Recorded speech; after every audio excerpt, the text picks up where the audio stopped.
उत्कृष्टता की विरासत। ग्यारसपुर मध्य प्रदेश के विदिशा जिले में ऐतिहासिक महत्व का एक गांव है। किंवदंती के अनुसार इस गांव की स्थापना देवताओं के द्वारा की गई थी और इसका नाम ग्यारस व्रत या 11वें दिन के नाम पर रखा गया था, जिसे विदिशा के राजा रुकागंदा ने मनाया था। राजा विष्णु का कट्टर भक्त था और महीने के 11वें दिन का कठोर व्रत एकादशी व्रत रखता था। उस दिन उनके घर में शिशुओं और मवेशियों सहित कोई भी व्यक्ति भोजन नहीं करता था।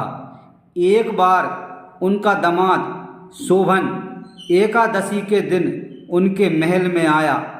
वह अपनी यात्रा से थक गया था, लेकिन उसे भोजन नहीं दिया गया क्योंकि राजा और उसका परिवार व्रत कर रहा था।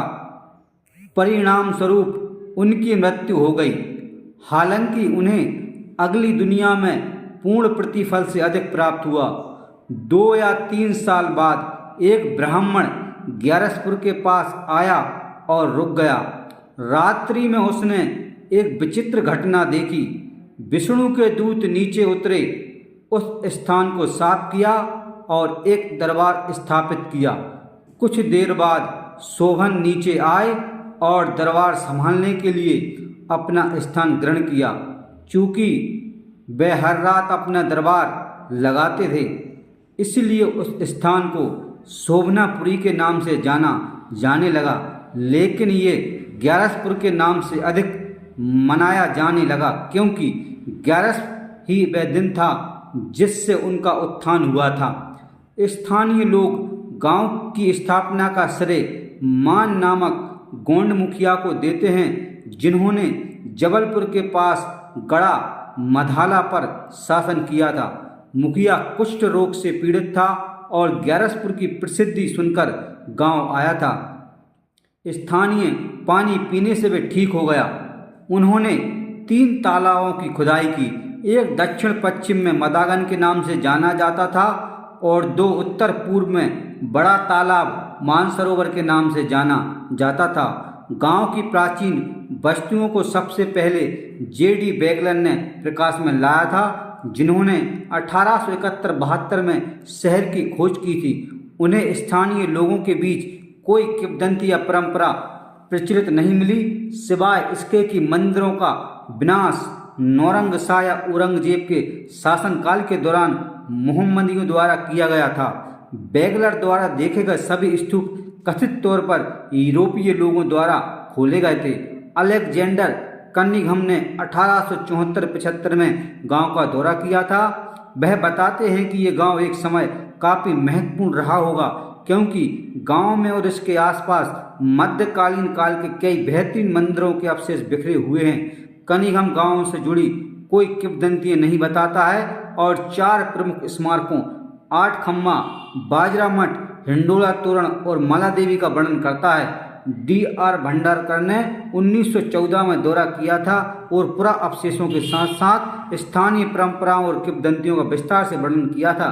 संरक्षण गतिविधियां 1920 के दशक में ग्वालियर पुरातत्व विभाग के M.B. गौड़े द्वारा शुरू की गई थी। गांव को विद्वान समुदाय से उचित ध्यान नहीं मिला और अभी तक कोई व्यापक अध्ययन नहीं किया गया है। ग्यारसपुर में स्मारक गांव में 9वीं और 10वीं शताब्दी के महत्व के स्मारक आज भी मौजूद हैं। उत्कृष्टता की विरासत। ग्यारसपुर मध्य प्रदेश के विदिशा जिले में ऐतिहासिक महत्व का एक गांव है। किंवदंती के अनुसार इस गांव की स्थापना देवताओं के द्वारा की गई थी और इसका नाम ग्यारस व्रत या 11वें दिन के नाम पर रखा गया था, जिसे विदिशा के राजा रुकागंदा ने मनाया था। राजा विष्णु का कट्टर भक्त था और महीने के 11वें दिन का कठोर व्रत एकादशी व्रत रखता था। उस दिन उनके घर में शिशुओं और मवेशियों सहित कोई भी व्यक्ति भोजन नहीं करता था। एक बार उनका दामाद शोभन एकादशी के दिन उनके महल में आया। वह अपनी यात्रा से थक गया था, लेकिन उसे भोजन नहीं दिया गया क्योंकि राजा और उसका परिवार व्रत कर रहा था। परिणाम स्वरूप उनकी मृत्यु हो गई। हालांकि उन्हें अगली दुनिया में पूर्ण प्रतिफल से अधिक प्राप्त हुआ। 2 या 3 साल बाद एक ब्राह्मण ग्यारसपुर के पास आया और रुक गया। रात्रि में उसने एक विचित्र घटना देखी। विष्णु के दूत नीचे उतरे, उस स्थान को साफ किया और एक दरबार स्थापित किया। कुछ देर बाद शोभन नीचे आए और दरबार संभालने के लिए अपना स्थान ग्रहण किया। चूँकि वे हर रात अपना दरबार लगाते थे, इसलिए उस स्थान को शोभनापुरी के नाम से जाना जाने लगा, लेकिन ये ग्यारसपुर के नाम से अधिक मनाया जाने लगा क्योंकि ग्यारस ही वह दिन था जिससे उनका उत्थान हुआ था। स्थानीय लोग गांव की स्थापना का श्रेय मान नामक गोंड मुखिया को देते हैं, जिन्होंने जबलपुर के पास गढ़ा मधाला पर शासन किया था।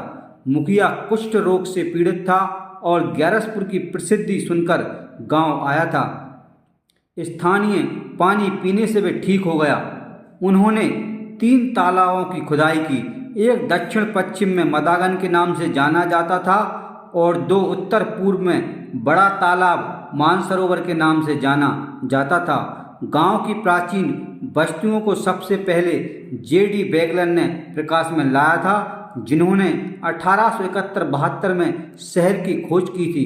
उन्हें स्थानीय लोगों के बीच कोई किंवदंती या परंपरा प्रचलित नहीं मिली, सिवाय इसके कि मंदिरों का विनाश नौरंगशाह या औरंगजेब के शासनकाल के दौरान मोहम्मदियों द्वारा किया गया था।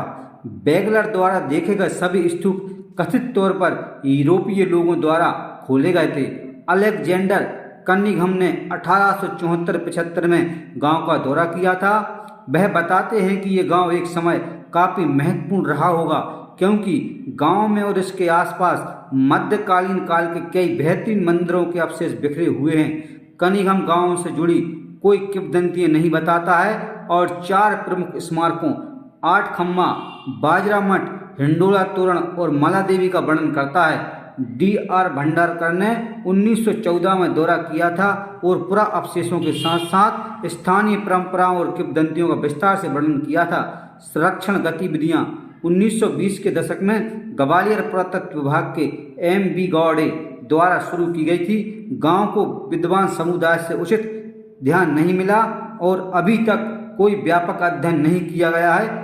ग्यारसपुर में स्मारक गांव में 9वीं और 10वीं शताब्दी के महत्व के स्मारक आज भी मौजूद हैं। उत्कृष्टता की विरासत। ग्यारसपुर मध्य प्रदेश के विदिशा जिले में ऐतिहासिक महत्व का एक गांव है।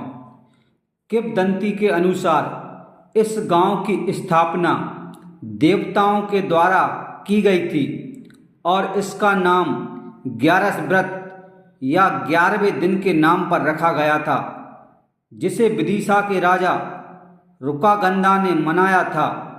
राजा विष्णु का कट्टर भक्त था और महीने के 11वें दिन का कठोर व्रत एकादशी व्रत रखता था।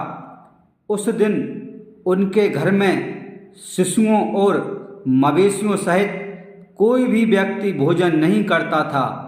एक बार उनका दामाद शोभन एकादशी के दिन उनके महल में आया।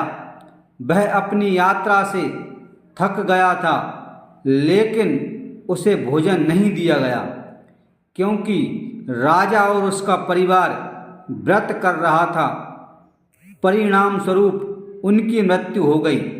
हालांकि उन्हें अगली दुनिया में पूर्ण प्रतिफल से अधिक प्राप्त हुआ। 2 या 3 साल बाद एक ब्राह्मण ग्यारसपुर के पास आया और रुक गया। रात्रि में उसने एक विचित्र घटना देखी। विष्णु के दूत नीचे उतरे, उस स्थान को साफ किया और एक दरबार स्थापित किया।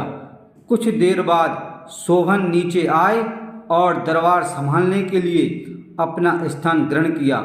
चूँकि वे हर रात अपना दरबार लगाते थे, इसलिए उस स्थान को शोभनापुरी के नाम से जाना जाने लगा, लेकिन ये ग्यारसपुर के नाम से अधिक मनाया जाने लगा, क्योंकि 11 ही वह दिन था जिससे उनका उत्थान हुआ था। स्थानीय लोग गांव की स्थापना का श्रेय मान नामक गोंड मुखिया को देते हैं, जिन्होंने जबलपुर के पास गढ़ा मधाला पर शासन किया था। मुखिया कुष्ठ रोग से पीड़ित था और ग्यारसपुर की प्रसिद्धि सुनकर गांव आया था। स्थानीय पानी पीने से वे ठीक हो गया। उन्होंने 3 तालाबों की खुदाई की। एक दक्षिण पश्चिम में मदागन के नाम से जाना जाता था और 2 उत्तर पूर्व में बड़ा तालाब मानसरोवर के नाम से जाना जाता था। गांव की प्राचीन वस्तुओं को सबसे पहले J.D. बेगलर ने प्रकाश में लाया था, जिन्होंने 1871-72 में शहर की खोज की थी। उन्हें स्थानीय लोगों के बीच कोई किंवदंती या परंपरा प्रचलित नहीं मिली, सिवाय इसके कि मंदिरों का विनाश नौरंगशाह या औरंगजेब के शासनकाल के दौरान मोहम्मदियों द्वारा किया गया था। बेगलर द्वारा देखे गए सभी स्तूप कथित तौर पर यूरोपीय लोगों द्वारा खोले गए थे। अलेक्जेंडर कनिंघम ने 1874-75 में गांव का दौरा किया था।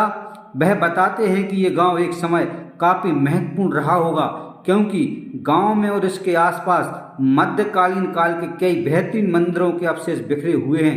कनिंघम गांव से जुड़ी कोई किंवदंतियां नहीं बताता है और 4 प्रमुख स्मारकों 8 खम्मा, बाजरा मठ, हिंडोला तोरण और माला देवी का वर्णन करता है। D.R. भंडारकर ने 1914 में दौरा किया था और पुरा अवशेषों के साथ साथ स्थानीय परंपराओं और किंवदंतियों का विस्तार से वर्णन किया था। संरक्षण गतिविधियां 1920 के दशक में ग्वालियर पुरातत्व विभाग के M.B. गौड़े द्वारा शुरू की गई थी। गांव को विद्वान समुदाय से उचित ध्यान नहीं मिला और अभी तक कोई व्यापक अध्ययन नहीं किया गया है। ग्यारसपुर में स्मारक गांव में 9वीं और 10वीं शताब्दी के महत्व के